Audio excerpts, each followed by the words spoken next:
Hello மக்களே, இன்னைய டே உங்களுக்கு எப்படி போச்சு? எங்களுக்கு சூப்பராகவே போச்சுங்க. வெளி வேலை கொஞ்சம் அதிகமாக இருந்துச்சு, அது எல்லாத்தையும் முடிக்கிறதுக்குள்ளே பொழுது போயிடுச்சுங்க. உங்களுக்கு இந்த டே எப்படி போச்சு, நல்லா இருந்துச்சான்னு சொல்லி கீழே கமெண்ட் பண்ணுங்கள். வெளி வேலையெல்லாம் முடிச்சுட்டு வீட்டுக்கு வந்து பார்த்தா அதுக்கு மேலே ஒரு சோதனை என்னன்னு கேட்டிங்கன்னா, எங்கள் வீட்டில் சாம்பார் சாதம். ஏன்னா எனக்கு சாம்பார் சாதம்னாலே பிடிக்காதுங்க. வாரத்துக்கு 6 நாள் எங்கள் அம்மா அதை மட்டும்தான் செய்வாங்க. வேறு வழி இல்லை, செம பசியில் வந்ததுனால போய் தட்டு எடுத்துகிட்டு வந்து போட்டு சுட சுட சாப்பாடு வடித்து வச்சுருந்தாங்க. சூடாக சாப்பாடு போட்டு முருங்காய் சாம்பார், அதுக்கப்புறம் கோஸ் பொரியல், பொட்டேட்டோ ஃப்ரை செஞ்சு வச்சுருந்தாங்க.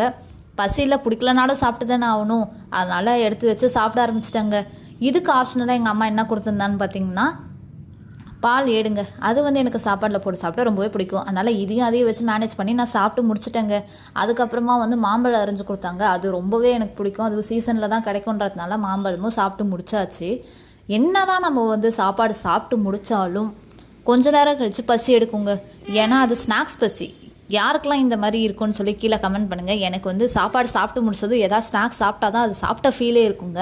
அதனால் வீட்டில் என்ன இருக்குதுன்னு ஆராய்ச்சி பண்ணி பார்த்தேன், எதுவுமே இல்லை. சரி, மஞ்சள் தான் இருந்துச்சு, சாப்பிட்டு முடிச்சுட்டு படுத்து தூங்கியாச்சுங்க.